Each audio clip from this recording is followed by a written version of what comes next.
You sit down to do the thing you've been putting off for weeks. The important thing, the thing that would actually move your life forward.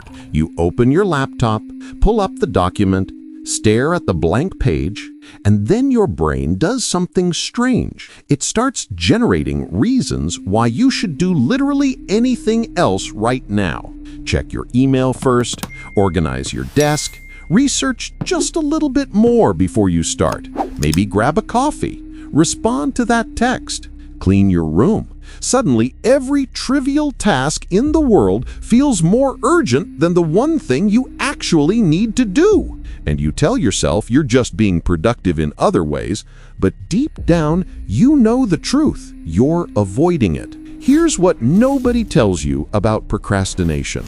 It has nothing to do with laziness. You're not procrastinating because you don't want to work, or because you lack discipline, or because you're fundamentally flawed. You're procrastinating because your brain is protecting you from something it perceives as threatening. And until you understand what that threat is, you'll keep spinning in the same cycle of avoidance, guilt, and last-minute panic. We've been taught that procrastination is a character flaw, that productive people just have more willpower, or better time management, or stronger work ethic, that if you really cared about your goals, you'd stop procrastinating and just do the work. And this narrative is so pervasive that when you procrastinate, you don't just delay the task, you also beat yourself up for being lazy, disinterested, or not caring enough. But that entire framework is wrong.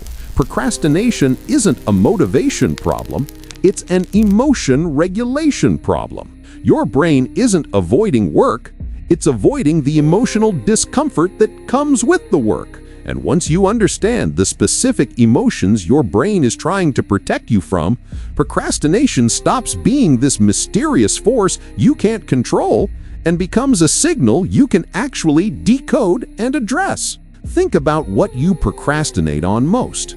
Is it starting new projects? Having difficult conversations? Making decisions? Creative work? Administrative tasks? The specific category matters because different types of procrastination are protecting you from different emotional threats. And your brain has gotten very good at disguising emotional avoidance as rational decision-making. You tell yourself you're waiting for the right time, waiting until you have more information, waiting until you feel more prepared.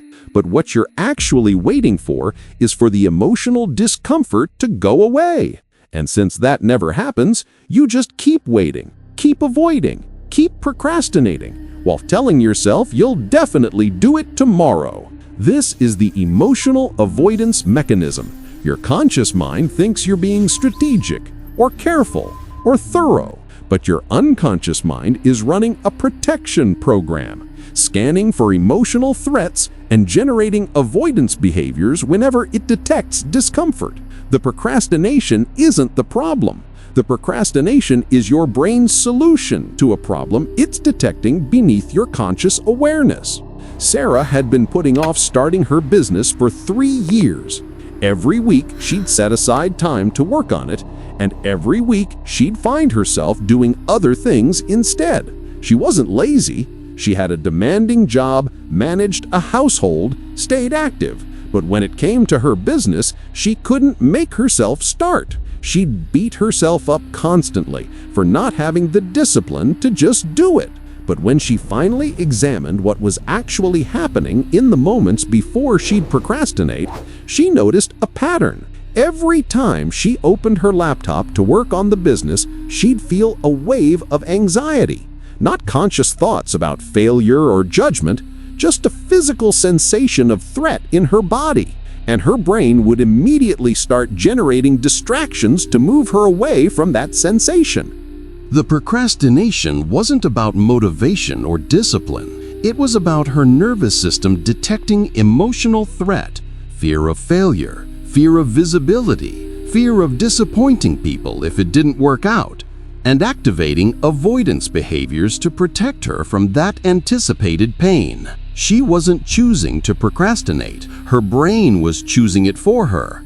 beneath the level of conscious decision-making. This is the threat detection system that drives most procrastination. Your brain is constantly scanning for potential sources of emotional pain, and when it detects something that might lead to failure, judgment, rejection, or inadequacy, it doesn't send you a memo saying, "Warning, emotional threat detected." It just makes you suddenly very interested in checking social media, or organizing your closet, or literally anything other than the threatening task. And the cruel part is that the avoidance itself creates more discomfort. You feel guilty for procrastinating, anxious about the deadline approaching, ashamed that you can't seem to make yourself do the thing. So now you're dealing with both the original emotional threat your brain was trying to protect you from, plus all the negative emotions generated by the avoidance itself. The protection mechanism makes things worse. But your brain isn't being stupid or self-destructive. It's operating on a simple calculation. Immediate relief from discomfort is worth future problems. Avoiding the task right now feels better than facing the emotional threat the task represents. Your brain is trading long-term consequences for short-term emotional regulation, and in the moment, that trade feels necessary for survival. This is why willpower and discipline don't solve procrastination. You're not lacking the strength to push through discomfort. You're in a nervous system state where your brain has classified the task as a threat and activated protective avoidance. No amount of forcing yourself or being harder on yourself will override that threat detection. You have to address the perceived threat itself. So what are the specific emotional threats that trigger procrastination? The most common one is fear of failure. Not the conscious thought, "What if I fail?" The deeper, more primitive terror that failure will prove something terrible about who you are as a person, that it will confirm you're not capable, not smart enough, not good enough, that you'll be exposed as fundamentally inadequate. Marcus procrastinated on applying to graduate programs for 2 years. He told himself he needed to improve his test scores, get more experience, perfect his application. But when he got honest about what was happening, he realized he was terrified that he'd apply and get rejected, and that rejection would confirm his deepest fear, that he wasn't actually smart enough, that he'd been fooling everyone, that he didn't belong in that world. As long as he didn't apply, he could maintain the possibility that he could get in if he tried. The procrastination was protecting his sense of potential from being tested against reality. Better to not try and preserve the possibility than to try and face confirmation of inadequacy. His brain was choosing the anxiety of procrastination over the potential devastation of rejection. This is the potential preservation pattern. As long as you don't actually do the thing, you can maintain the story that you could succeed if you tried. The moment you actually try, you risk finding out you can't. And that truth feels unbearable. So your brain keeps you in permanent potential, never testing your capabilities against reality, protecting you from the possibility of discovering limits. The second major emotional threat is fear of judgment. You procrastinate on sharing your work, having the difficult conversation, making yourself visible, because your brain is anticipating the pain of criticism, mockery, or rejection. And since judgment from others can feel like social death, historically, being rejected from the tribe meant literal death. Your brain treats it as a serious survival threat. Emma kept putting off publishing her writing. She'd write constantly, journals, essays, stories, but when it came time to share any of it publicly, she'd freeze. She told herself the work wasn't good enough yet, that she needed to polish it more, that the timing wasn't right. But the real issue was that keeping the work private meant she never had to face judgment about it. As long as no one saw it, she was safe from criticism, from people thinking it was bad, from the vulnerability of being seen and potentially rejected. The procrastination on publishing wasn't about perfecting the work. It was about avoiding the emotional exposure of being judged. Her brain was trading the goal of being a published writer for the safety of remaining invisible. This is the visibility shield. Your brain knows that staying hidden keeps you safe from judgment. So when you're about to make yourself visible, share your work, voice your opinion, show who you actually are, your threat detection system activates and generates procrastination to keep you protected behind invisibility. You're not procrastinating because you don't want recognition. You're procrastinating because your brain thinks visibility equals danger. The third emotional threat is fear of success. This one sounds paradoxical. Why would you fear getting what you want? But success isn't just positive. Success means change. Success means new responsibilities. Success means you can't stay in your comfortable current identity. Success means expectations will increase and you'll have to maintain that new level. And all of that feels threatening to a brain that prioritizes stability and certainty. Jordan finally got the promotion he'd been working toward for years, and then something strange happened. He started procrastinating on everything related to the new role. He'd delay responding to important emails, put off making decisions, avoid the leadership responsibilities he'd been excited about. He couldn't understand why he was self-sabotaging the exact thing he'd wanted, but his brain understood perfectly. The promotion meant he was no longer working toward something. He'd arrived. Now he had to prove he could actually do it. Now people would have higher expectations. Now his identity as the person working hard to get promoted had to shift to the person who is promoted and might not be good enough for the role. That identity shift, that increase in expectations, that loss of the comfortable striving state, all of it registered as threat. This is the success threat pattern. Your brain isn't just afraid of failure, it's also afraid of success, changing your life in ways you can't control.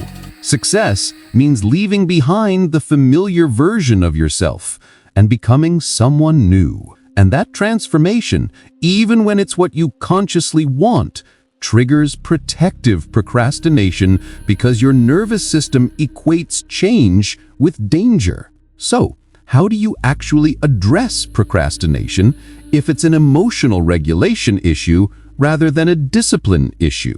The first step is recognizing when you're procrastinating and getting curious about what emotion you're avoiding. Not judging yourself for procrastinating, not forcing yourself to power through, actually pausing and asking, what does my brain think will happen if I do this task that feels so threatening?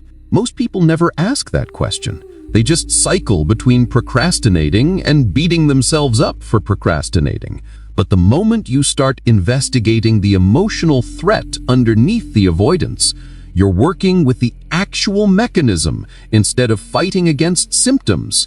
You're becoming aware of what your brain is trying to protect you from. When Sarah started doing this with her business procrastination, she realized her brain was running a specific fear narrative. If you start this and it fails, you'll have wasted years of your life and proved you're not capable of building something meaningful. That narrative felt absolutely true and completely terrifying. No wonder her brain was generating avoidance. It was trying to protect her from that devastating possibility. But once she could see the narrative clearly, she could examine whether it was actually true. Would failure mean she wasted years? Or would it mean she tried something difficult and learned from it? Would failure prove she's not capable? Or would it prove she's brave enough to attempt things that might not work? The fear narrative that felt like absolute truth started revealing itself as a story her brain was telling to justify the avoidance. This is the narrative examination that breaks procrastination cycles. Your brain generates terrifying stories about what will happen if you do the thing. You'll fail and be exposed. You'll be judged and rejected. You'll succeed and lose yourself. And as long as those stories remain unconscious and unexamined, they run your behavior. But when you pull them into conscious awareness and question them, they lose their power to control you through procrastination. The second step is separating the task from the emotional threat. Your brain has fused them together. Doing the task equals experiencing the feared outcome. Starting the business equals being exposed as inadequate. Publishing the work equals being judged and rejected. Taking on the promotion equals failing publicly at a new level. But the task and the fear are actually separate. You can do the task without the feared outcome happening. When Marcus finally applied to graduate programs, his brain's prediction was that he'd get rejected from them all and feel devastated. What actually happened was he got into some and not others, felt disappointed about the rejections but not devastated, and realized his worth as a person had nothing to do with admissions decisions. The feared outcome his brain had been protecting him from for 2 years turned out to be manageable when it actually happened. This is the reality check that rewires procrastination patterns. Your brain is predicting catastrophic emotional outcomes to justify the avoidance. But when you actually do the thing despite the fear, reality is almost always less catastrophic than predicted. And each time you prove your brain's threat prediction wrong, you train your nervous system that the task isn't actually as dangerous as it seems. The procrastination loses its justification. The third step is managing the emotional discomfort directly instead of avoiding it through procrastination. Because here's the truth. The discomfort your brain is trying to protect you from doesn't go away through avoidance. It just gets worse as deadlines approach and guilt accumulates. But if you can learn to be with uncomfortable emotions while doing the task anyway, you take away procrastination's function. This doesn't mean powering through or toughing it out. It means acknowledging that yes, starting this project makes you anxious about failure.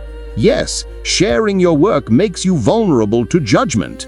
Yes, taking on this responsibility means stepping into uncertainty, and you're going to do it anyway while feeling those feelings, rather than waiting for the feelings to disappear before you start. Emma started publishing her writing while feeling terrified of judgment. She didn't wait for the fear to go away. She knew it wouldn't. She just practiced doing the thing her brain was trying to protect her from while acknowledging the discomfort. And something interesting happened. The more she published, despite fear, the less her brain treated publishing as a life-threatening emergency.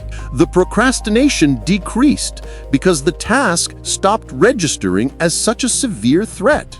This is the exposure principle that retrains your threat detection system. Your brain learns through experience. When you avoid what feels threatening, your brain logs that as confirmation the threat was real and increases avoidance next time. When you do what feels threatening and survive it, your brain logs that as evidence the threat was overestimated and decreases avoidance next time. You're literally retraining your nervous system's threat calibration. But here's what most people miss. You can't think your way out of procrastination. You can understand all the psychology, recognize all your patterns, identify all your fears, and still procrastinate, because the mechanism operates at the nervous system level, below conscious thought. Understanding helps, but what actually changes the pattern is repeated experience of doing the threatening thing and surviving it. Jordan started taking on his promotion responsibilities despite feeling unready and overwhelmed. Not perfectly, not without anxiety, but consistently. and his brain slowly started to learn that the increased responsibility wasn't going to destroy him, that he could handle the new expectations, that succeeding didn't mean losing himself. The procrastination that had been protecting him from success gradually decreased as his nervous system updated its threat assessment. This is the key insight about procrastination. You're not broken, lazy, or disciplined. Your brain is doing exactly what it's designed to do: detect potential sources of emotional pain and generate behaviors to help you avoid them.